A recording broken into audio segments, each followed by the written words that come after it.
Bonjour les amis, le club est ouvert pour vous et vous y entrez sans payer. Récemment, j'étais dans la ville de New York et là, j'ai été très étonnée parce que c'est une ville qui ne dort jamais. Alors que le Seigneur dit, c'est lui seul qui ne dort ni ne sommeille. Bonjour pasteur. Bonjour Massi, le repos se retrouve en qui? En lui et en lui seul. Absolument. Alors nous gardons la bonne humeur avec vous, de vous servir dans ce programme. Je suis le pasteur Raymond Kofi.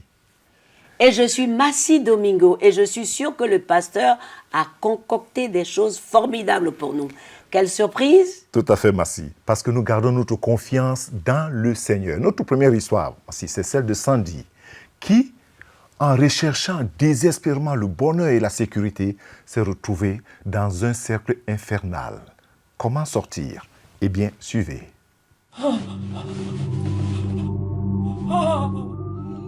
Il m'a pointé une arme en plein visage pour me faire peur, disant qu'elle était chargée d'une seule balle qui portait mon nom. Il a appuyé plusieurs fois sur la détente, et chaque fois, je m'attendais au pire, voyant mes chances de vivre s'envoler.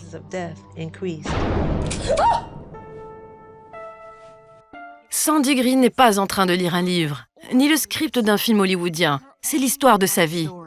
Et la personne qui la menace ainsi n'est pas un illustre inconnu. C'est son mari. Sandy s'était mariée avec son amour de jeunesse à 19 ans à peine. Ils sortaient ensemble, buvaient et fumaient de la marijuana à deux. Cependant, 1 an après leur mariage, Sandy est devenue chrétienne. Les choses changèrent radicalement. J'étais allée me coucher, fatiguée après ma journée de travail, et il m'a réveillée, me disant qu'il voulait avoir un rapport. Je lui ai dit non et j'ai voulu me rendormir, mais il m'a donné une gifle. Je me suis retournée et lui ai demandé pourquoi il avait fait ça. Je suis allée dans le salon et me suis allongée sur le divan. Mais il m'a suivie, puis il s'est mis à me frapper. Je l'ai alors agrippé, espérant qu'il arrêterait. Sandy croit que la violence est apparue pour les raisons suivantes. Je ne fumais plus, je ne me droguais plus, je ne sortais plus en boîte. Il a dû se dire que je n'étais plus sa compagne de sortie ou quelque chose du genre. Un jour, il est rentré ivre à la maison. J'étais au lit. Même quand je dors, je peux entendre la clé dans la serrure. Et ça m'avait rendue nerveuse parce que je savais que s'il était dans la maison, tout pouvait arriver. Il s'est mis au lit avec un couteau. Il a posé le couteau sur mon menton et il l'a fait glisser vers le bas, disant « Je peux te tuer ». Pour l'arrêter, j'ai commencé à le caresser. C'était la seule manière que je connaissais pour l'arrêter, le caresser et avoir un rapport avec lui. Trop honteuse pour parler à qui que ce soit de son supplice, Sandy souffrit en silence, n'exprimant son ressenti qu'à Dieu dans ses prières. Malgré tout, elle doutait que Dieu ne l'aide vraiment. Mon mari me courut après et je me suis réfugiée dans la salle de bain. J'ai dit « Seigneur, faites-le cesser ». Et il m'a dit « Dieu ne peut pas t'aider ». Sur le moment, je l'ai cru parce que je me suis dit que Dieu ne m'avait pas aidée jusque-là, puisque j'étais toujours avec les mêmes problèmes. Sandy pensa qu'une seule chose pouvait faire cesser cette violence. Je me suis dit que si j'étais enceinte, il ne serait plus violent avec moi. Je croyais qu'il ne ferait rien si j'attendais un enfant et qu'après la naissance de celui-ci, il ne ferait rien devant le bébé. Mais en fait, cela n'a rien changé. Fatiguée de toute cette violence et de son mari qui dilapidait leur argent, elle parvint à le convaincre d'aller habiter chez sa mère afin de pouvoir faire des économies. Elle en profita pour passer le moins de temps possible à la maison. Inconsciemment, j'essayais de le repousser parce que je ne voulais plus de ce mariage. J'avais déjà traversé tant de souffrances avec lui que je ne voulais plus qu'on soit ensemble. Un jour, sa prière fut exaucée. Un jour, il est rentré en disant « Les Blanches traitent mieux leurs hommes que les Noirs ». Alors j'ai dit « Va t'en chercher une ». Et c'est ce qu'il a fait. Il a commencé à voir quelqu'un, puis il a quitté la maison pour s'installer avec elle. Bien qu'heureuse de ne plus vivre dans la violence, Sandy souffrait de solitude. 2 ans plus tard, Sandy et son mari, de qui elle était séparée, couchèrent ensemble. Elle tomba enceinte.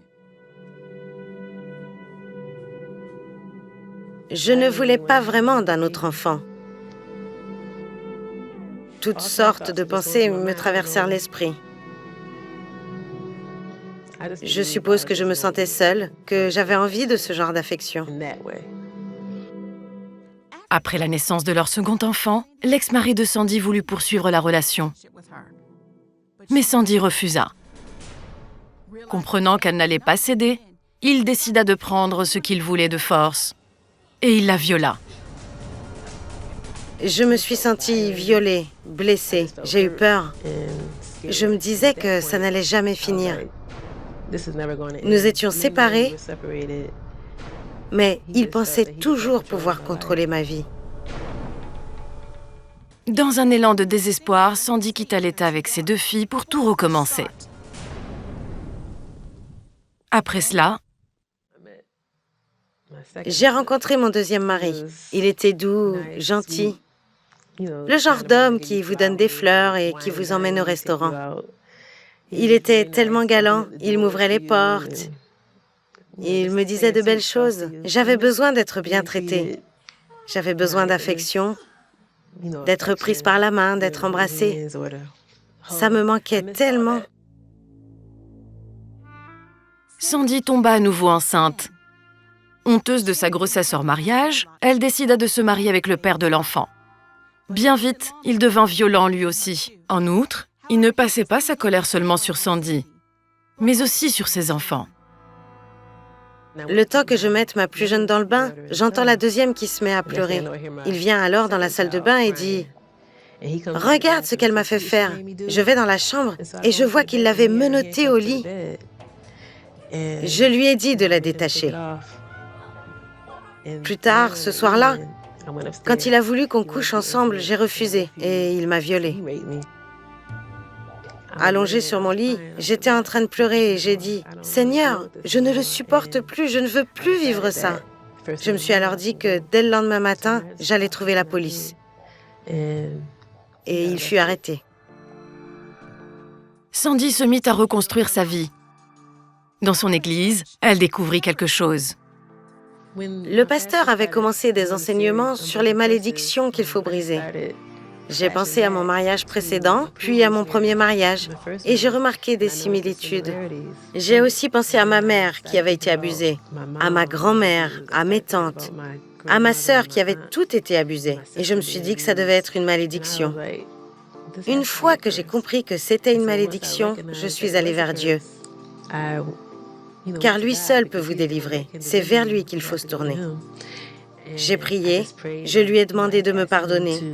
Je devais aussi pardonner à ceux qui m'avaient violée. Après avoir pardonné, la guérison a pu suivre son cours. Il faut pardonner.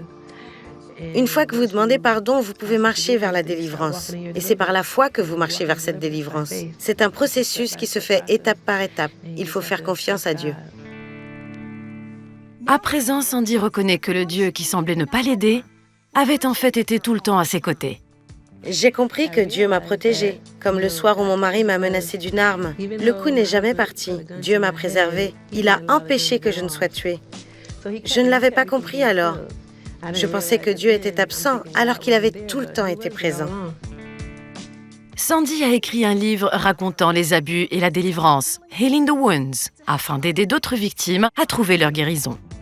Je sais que je suis guérie parce que j'ai la paix. Et c'est par la grâce de Dieu, au moyen de sa compassion, que je suis guérie aujourd'hui. Je ne sais pas si Sandy Green avait lu ce psaume 55 au 21 qui dit « Remets ton sort à l'Éternel et il te soutiendra ». Quand on ne fait pas le choix de se déposer dans les mains de son Créateur, souvent par ignorance ou par désobéissance aux Saintes Écritures, on se laisse maltraiter par la vie, comme Sandy, qui s'est dégradée à cause de ses choix. Eh bien, cette histoire est celle de plusieurs d'entre nous, surtout nous les femmes. Mais il y a de l'espoir, car Jésus, le vrai Seigneur, est le réparateur des brèches. Lui seul peut rassembler les pièces détachées, les pièces qui ont été cassées de votre corps, de votre vie. Et cela commence juste par une confession toute simple. Et cette prière toute simple. Mon cher Jésus, Dans l'ignorance, je me suis laissé maltraiter. J'ai fait des mauvais choix. Je suis allée là où il ne fallait pas aller. Mais aujourd'hui, je veux me redéposer dans tes mains. Tes mains qui m'ont formé. Et ta parole qui a dit que je suis créée une créature merveilleuse. Seigneur, je veux expérimenter ce bonheur-là de t'appartenir, d'être ta fille chérie, d'avoir du prix à tes yeux. Aujourd'hui, je te demande pardon et je te prie de venir dans ma vie et de prendre le contrôle de tout mon cœur. Je te donne ma vie. Je m'abandonne en tes mains. Et que tu sois le numéro 1 dans mes désirs et dans mes choix. Si vous avez fait cette prière, prenez le livre de la vie, la Bible, et lisez-la pour connaître votre Seigneur, votre Créateur et les bonnes choses qu'il a préparées pour vous, afin que vous puissiez les vivre et les pratiquer.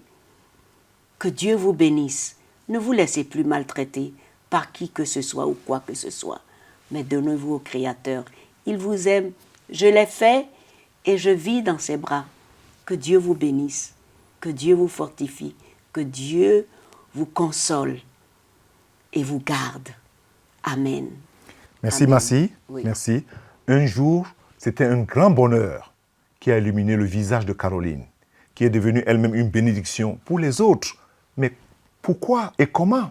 Suivez son histoire. Caroline Tembe vit dans un petit village d'Afrique du Sud. Pendant que son mari est au champ, elle s'occupe des tâches ménagères. Et comme il n'avait pas d'eau courante, Caroline devait chaque jour marcher des kilomètres pour chercher de l'eau à la rivière. Parfois, quand nous arrivions sur place, il y avait des gens qui s'y lavaient et qui lavaient leurs vêtements. Nous n'avions pas le choix. Nous devions utiliser cette eau pour la cuisine et pour boire. La rivière était très loin. Caroline prenait parfois l'eau d'un étang non loin de chez elle. L'eau était encore plus sale qu'à la rivière. Nous savions que Dieu voyait notre besoin et nous prions pour lui demander de l'aide. Lorsqu'une équipe de CBN Living Water fera un puits juste à côté de la maison, il y eut de grandes réjouissances.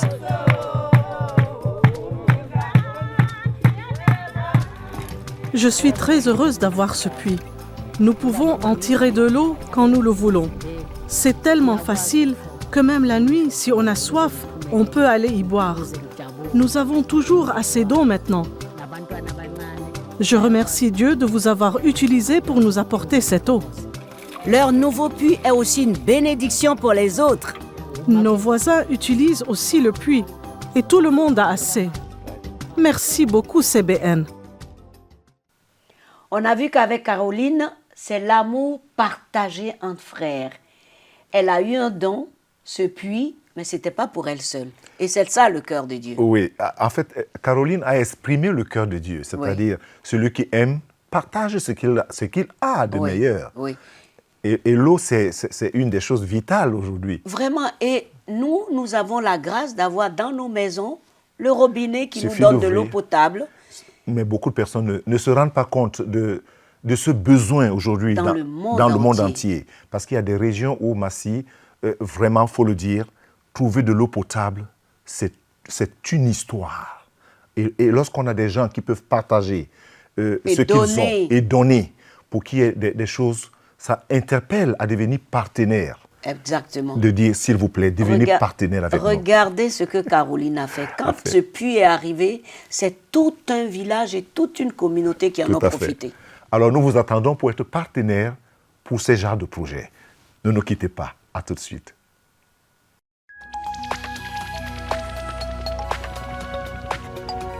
Si vous avez des questions spirituelles, des besoins de prière ou même si vous avez besoin de conseils, n'hésitez pas à nous contacter aujourd'hui à cette adresse ou au numéro suivant. Nos conseillers sont là pour vous aider.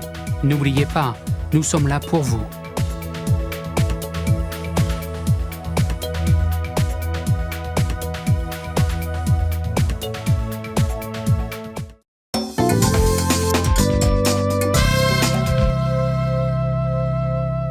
Mes amis, bienvenue de nouveau au Club 700. Vous allez être très étonnés avec cette histoire qui suit.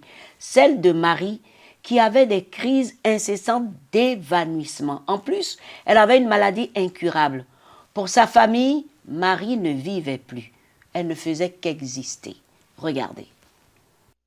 Il m'arrivait d'avoir des convulsions dans les épiceries, les restaurants, un peu partout. On a fini par me donner quelque chose pour que ça diminue, mais j'en avais encore 3 à 5 fois par jour. Après avoir eu des convulsions à son travail, on diagnostiqua chez Mary Spencer une sclérose en plaques secondairement progressive. Un médecin lui expliqua qu'il y avait un risque que ça lui soit fatal. Et ses amis et sa famille ont été témoins de ses effets sur Marie. Elle était dans le lit 24 heures sur 24, 7 jours sur 7, toute la journée. Si elle voulait se déplacer, un aide-soignant devait l'aider à monter sur son scooter. Marie était tout le temps alitée. Il y avait toujours une aide-soignante chez elle. J'existais. Je ne faisais qu'exister. Je traversais la vie. Une existence quotidienne, sans but, sans destinée. L'étape suivante était de me mettre dans une maison de retraite. Son amie Julie, qui était chrétienne, lui donna une Bible sur cassette et l'encouragea à l'écouter. C'était tout simplement édifiant. Je les écoutais encore et encore et encore. Matthieu, Marc, Luc et Jean, encore et encore. Cela me donnait espoir. Vous savez, cela me donnait ce que je n'avais encore jamais eu. Marie se mit à participer à des études bibliques avec son amie. Il était très habituel que Marie ait des convulsions au cours de l'étude biblique. Parfois, elle s'évanouissait. Son corps se mettait à trembler et à se secouer. Ensuite, elle était tout épuisée. Il m'aimait, tout simplement. Il m'acceptait tel que j'étais. Il m'aimait et me parlait du Seigneur. Les amis de Marie priaient pour sa guérison, malgré l'aggravation de son état et le sombre pronostic du médecin. Elles m'ont dit, tu sais, Dieu pourrait te guérir. En entendant ces paroles, je me suis fâchée. Comment osez-vous me donner espoir alors que le pronostic est clair sur ce qui va arriver? Comment pouvez-vous oser me donner un tel espoir? Nous avons prié pour Marie parce que nous voulions qu'elle guérisse. Voyez-vous, nous croyions que Dieu avait beaucoup plus que ça pour elle. Plus elle écoutait les évangiles et participait aux études bibliques, plus elle s'ouvrit à l'idée d'une guérison surnaturelle. Marie finit par accepter de se rendre dans une réunion de guérison aglo pour femmes. Avant la réunion, Marie s'isola pour prier. J'ai fait une prière toute simple, la seule prière que je savais vraiment faire. Seigneur, je suis prête à recevoir tout ce que tu as pour moi. C'est à peu près tout ce que j'ai dit. Mais tandis que la réunion commençait, Marie fit la pire crise de sa vie. Je me suis retrouvée au sol et mon ami m'a dit « Dieu va s'en occuper. Ne t'inquiète pas, il va s'en occuper. » Les dames sont venues et ont prié pour moi. Et vous savez, Jésus a fait disparaître mes convulsions. Marie demanda à Jésus d'entrer dans sa vie. Elle pria aussi pour une guérison totale de la sclérose en plaques. Elle dit qu'elle a immédiatement senti quelque chose sortir de son corps. Elle m'a regardé droit dans les yeux et elle a dit « Toi, esprit impur, tu sors d'elle immédiatement au nom de Jésus-Christ. » Et il est sorti sur le côté de ma tête, par ici. Je me suis levée et me suis mise à marcher rapidement à travers la foule. J'ai marché jusqu'à un grand couloir où je me suis alors mise à courir aussi vite que je pouvais, faisant des allers-retours d'un côté à l'autre, encore et encore. Et comme je courais, le Saint-Esprit m'a dit « Tu es guérie, tu es guérie !» Et mes larmes coulaient. C'était incroyable. La minute d'avant, je ne marchais pas, je ne parlais pas. Il n'y avait rien. Et celle d'après, je suis comme je suis maintenant. Plus de convulsions, plus rien. Quand ma mère est rentrée à la maison et a dit qu'elle était guérie, mon père l'a regardée et a dit « Pardon ?» Alors elle s'est levée et s'est mise à marcher dans toute la maison. Nous lui avons dit d'arrêter parce qu'elle risquait de tomber, mais elle a continué. Nous étions extrêmement heureux. J'ai connu Marie avant sa guérison, et quand je la vois maintenant, c'est incroyable. Mais voyez-vous, Dieu peut le faire. Marie dit que sa vie a changé complètement depuis sa guérison. Elle est maintenant activement impliquée dans le ministère de guérison et participe à des voyages missionnaires au Panama. Avec Jésus qui vit en moi et l'Esprit Saint qui œuvre dans ma vie, tout va beaucoup mieux. C'est certain. C'est merveilleux de voir qui elle est maintenant. Mais elle est allée tellement plus loin, voyez-vous. Elle ne s'est pas arrêtée à sa guérison. À présent, elle va porter son aide à d'autres. Cela fait 8 ans que je n'ai plus eu de convulsions. Peu importe la maladie ou le désordre, Jésus est réel. Il est celui qui nous guérit. Il le dit dans sa parole. Je l'ai cru et je l'ai reçu. Par ses meurtrissures, nous sommes guéris. Il dit, nous sommes guéris. Non pas, nous pourrions être guéris, mais nous sommes guéris. Et j'y crois. C'est extraordinaire car l'histoire se répète. L'amie de Marie a fait exactement ce que les amis du paralytique ont fait. Elle l'a poussé à venir vers Jésus et à se donner et à voir le miracle de Jésus, la guérison totale. Ce qui m'amuse, ou plutôt ce qui me fait plaisir, Oui. c'est la façon dont tu présentes l'histoire. Oui. C'est que ses amis, son ami l'a poussé, Oui. comme les amis de ce paralytique dans la Bible, qui ont insisté Oui. pour mettre la personne sur l'orbite de la guérison. Oui. La personne était la cible de la guérison. C'est ça la manifestation de l'amour. Oui. Et c'est ce que nous conseillons à tout le monde. À tout le monde. Ne jamais céder. Ne jamais céder. Ne jamais Persister, céder. La guérison est au bout. Tout à fait. Mes amis, nous passons à nos questions-réponses maintenant. Justement, Josiane demande, est-ce que je peux jeûner quand même je suis malade? Ah, c'est une question Oui, de Josiane. oui, Et la question de plusieurs personnes. oui. Lorsque le jeûne devient la religion, alors ça devient un problème. Le jeûne n'est pas une religion. C'est une affaire de relation avec Dieu. Lorsque quelqu'un est malade, pourquoi essayer de jeûner? C'est un peu comme si le jeûne devient, comme on dit, un fétiche qu'on est obligé d'avoir sur Oh sur là le là. jeûne. Oui, Massi. Non. Il faut répondre directement à la personne. Oui. Lorsqu'on est malade, on n'est pas obligé de jeûner. On ne doit même pas le faire. On doit se soigner. Très bien. Sauf si on a entendu Dieu. Mais à mon avis, selon les Écritures, lorsqu'on est malade, il faut se soigner. Après, quand on a de la force, on peut jeûner. Merci, pasteur. Ça, Tout à c'est fait. très clair. Alors, comment attire-t-on la faveur de Dieu? Oh, ça c'est une question, je ne sais pas si je peux dire théologique ou bien, comment on attire la faveur de Dieu? Oui. C'est en ayant une relation avec Jésus. C'est très simple. C'est si simple que ça? Oui, quand on a une relation intime, il y a des gens qui pensent qu'ils ont une relation avec Jésus, mais ils ne sont pas dans la faveur de Dieu. Lorsqu'on a une relation intime avec le Seigneur, on est sous la faveur de Dieu. Parce que la seule chose qui attire la faveur de Dieu dans la vie d'une personne, c'est lorsqu'il voit Jésus intimement dans votre vie, comme votre Seigneur et votre Sauveur personnel. Ça, c'est très important, Massi. Très important. Merci, pasteur. Ne nous quittez pas. À tout de suite.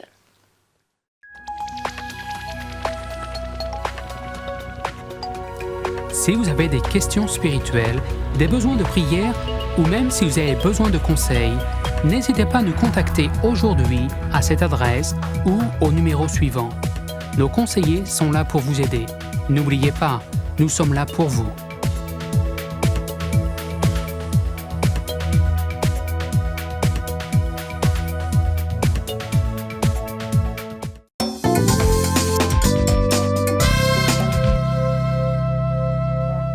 Merci de rester avec nous au Club 700.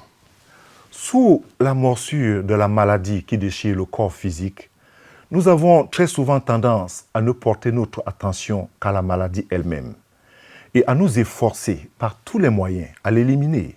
C'est vrai, mais la Bible nous révèle ce qui est la racine même de la maladie. D'où la maladie tire-t-elle sa force et sa véritable racine? Que dit la parole de Dieu? Le salaire du péché, c'est la mort.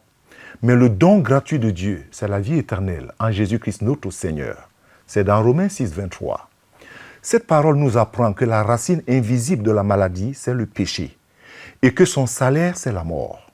Et le diable ne cesse de voler, détruire et tuer les hommes à l'aide de cet instrument. C'est lui qui fournit continuellement la force et la vitalité à la maladie, dans le seul but d'épuiser la vie à force de douleurs et de souffrances incessantes. Aussi, la guerre à la maladie ne doit pas seulement se limiter à celle qui affecte le corps, mais également à celle qui affecte l'esprit, car la maladie est quelque chose qui est vivante, elle évolue, elle étend son territoire et prend le dessus sur la vie du corps pour finir par la détruire. La parole de Dieu nous dit ceci, que Dieu a oint du Saint-Esprit et de puissance Jésus de Nazareth, qui allait de lieu en lieu en faisant le bien et en guérissant tous ceux qui étaient sous l'oppression du diable, car Dieu était avec lui. Je voudrais vous dire ceci, derrière toutes les maladies guéries par le Seigneur Jésus, il y avait une vie cachée qui venait du diable.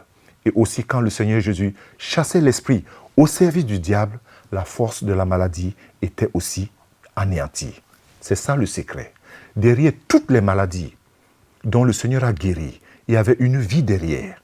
Et cette vie, c'était un esprit. Et une fois que le Seigneur chassait cet esprit, alors la maladie perdait sa force. J'aimerais prier avec vous et prier pour vous en ce moment, Emma-si. Oui. Nous allons prier pour tous ceux-là qui ont suivi ces témoignages et qui ont vu des miracles de Dieu. Oui. Seigneur, Oui, Seigneur. tu es vivant. Oui, Seigneur. Nous te présentons tous ceux-là qui ont suivi et qui sont en train de suivre cette émission en ce moment. Oui, Seigneur. Ceux qui ont de cancer, ceux qui ont la tuberculose, de quelque infirmité que ce soit, Oui, Seigneur. à cause du sang qui a coulé à Golgotha. Oui, Seigneur. Nous commandons à ces maladies de disparaître. Au nom de Jésus. Esprit derrière la maladie, quelle que soit ta source et quelle que soit ton appellation, nous vous opposons le sang de Jésus. Nous en appelons au nom de Jésus et nous chassons toute maladie. Nous brisons les liens de la puissance de la maladie sur les corps en ce moment même. Recevez votre guérison. Dans le nom de Jésus. Oui, dans le nom de Jésus. Recevez votre guérison. Toi qui es à l'hôpital en ce moment et qui pose la main sur ta tête, reçois ta guérison au nom de Jésus-Christ. Jésus te guérit. Amen. Jésus te relève de cette infirmité. Amen. Sois guéri au nom de Jésus. Nous vous bénissons dans le nom de Jésus. Oui, nous vous bénissons dans le nom de Jésus. Que le Seigneur vous bénisse.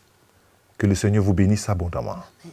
J'aimerais t'inviter à faire une autre prière avec moi en ce moment. De dire tout simplement, Seigneur Jésus, je reconnais que je suis un pécheur et que j'ai péché contre toi.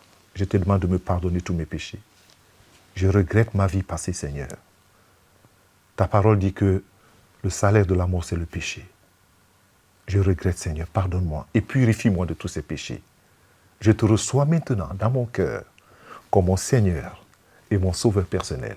Change ma vie, Seigneur. Amen. Et Amen. Et Amen encore. Que Dieu te bénisse.